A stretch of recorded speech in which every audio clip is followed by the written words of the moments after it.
कली जुगरे काहींकी भाई बोहू माने देढ़ सुर को छुअंती नाही एवं देढ़ सुर को देखिले भाई बोहू माने काहींकी ओढ़णा तले मुह को लुचाई रखती। काहींकी देढ़ सुरंकर अईठा को स्पर्श करती नहीं भाई बोहू माने। देढ़ सुरंकर अईठा देढ़ सुरंकर पोशाक पत्र को काहींकी एही कली जुगरे भाई बोहू माने स्पर्श मध्य करती नहीं। आपण समस्त को मोर सान्वी क्रिएशन यूट्यूब चैनल को स्वागत करुच्ची। दर्शक बंधु आज आपण मानक एही विषय रे अति विस्तार भाବରେ बनाइबी, तेणु आपण मानक मोर अनुरोध की निहाती वीडियोटी को शेष पर्यंत देखंतु। दर्शक बंधु समाज रे एही प्रथा तो चली आसीची जे देढ़ सुर को प्रत्येक भाई बहु सम्मान देवा दरकार, तांको मुह लुचेई की रहिबा दरकार। किंतु एही प्रथाटी केबेठु आरंभ होला चलंतु आज वीडियो रे जानिबा। ता आगुरु मो दर्शक मानक मोर अनुरोध वीडियोटी को निहाती लाइक करंतु एवं जेउ माने मो चैनल रे नुआ आसुचंती सब्सक्राइब करी पाखरे थिबा बेल आइकन को मध्ये क्लिक करंतु। एही कथाटी हेउची त्रेतया जुगर भातृ स्नेह र प्रतीक हेउचंती लक्ष्मण।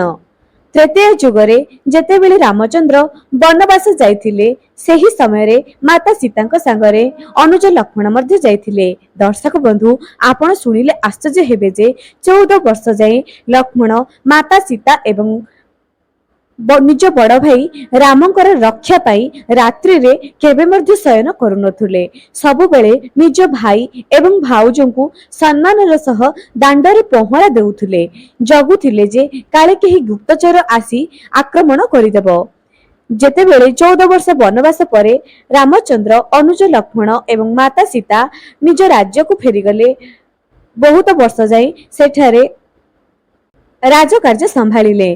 किछि प्रजामंकर को अपचार जोगु अनुज लक्ष्मण माता सीता को बणरे छाड़िबा पई बाध्य होइथिले, कारण रामचंद्र तो थिले प्रजा अनुरंजक राजा। जेतेबेले से आज्ञा देथिले लक्ष्मण को कि माता सीता को नहीं बणरे छाड़ी देबा पई, सेतेबेले अनुज लक्ष्मण गोटे कथा कहिथिले, जदि आपण आज बड़ भाई बोली आपणक आज्ञा को मु पालिबा पई बाध्य होउची। जदि मु बड़ भाई होइथांती तेबे आपण मर्थे मो कथा को मानिबा पई बाध्य होइथांते एवं सही हिसाब रे मु केबे मर्थे माता सीता को बनरे छाड़ी नथांती। भ्राता रामंकर कथा अनुक्रमे अनुज लक्ष्मण माता सीता को नहीं बनरे छाड़ी आसिले एवं सही समय रे लक्ष्मणकर माता सीतांक प्रति सही स्नेह सही सम्मान देखि माता सीता कहिथिले जे जेतेबेले जगन्नाथक सहित मु विवाह करिबी तुमे बड़ भाई हिसाब रे बलभद्र हिसाब रे जन्म नेब एवं जेपरि सम्मान तुमे त्रेतया जुगरे मते करिचो ठीक सही सम्मान मु मध्य तुमको करिबी। एपरि माता सीता अनुज लक्ष्मण को कहिथिले एवं ठीक सही क्रमे लक्ष्मी पुराण रे तो एही कथाटी वर्णित अछि। जेतेबेले दुई भाई भिक्षा करिबा पई गले, लक्ष्मी छोड़ा होई भिक्षा करिबा पई गले, 12 वर्षर अभिशाप समाप्त होबा परे जेतेबेले मां लक्ष्मी ठाकुराणी निज हाथ रे अन्न परिसी दउथिले दुई भाई को, सेतेबेले निज तुलसी ब्राह्मणी निज दासी को माता लक्ष्मी कहिथिले किपरि मु निजे जाई अन्न बाढ़ीबी, देढ़ सुर मोर जे अटंती हल पानी, जेहेतु से मोर देढ़ सुर तांको सामना को मु जाई परिबी नाही, तेणु करी एही अन्न को तुमे नहीं परसी दियो।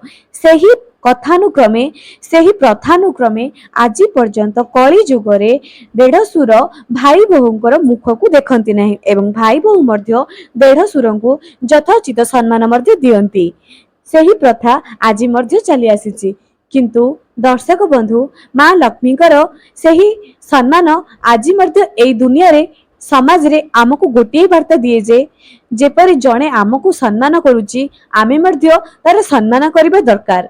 मां लक्ष्मी ठाकुराणी ठारू प्रत्येक नारी प्रत्येक पुरुष एहा ही शिक्षा करिबा दरकार। आमको जे सम्मान देउची आमे मध्य ताकू यथोचित सम्मान देबा दरकार।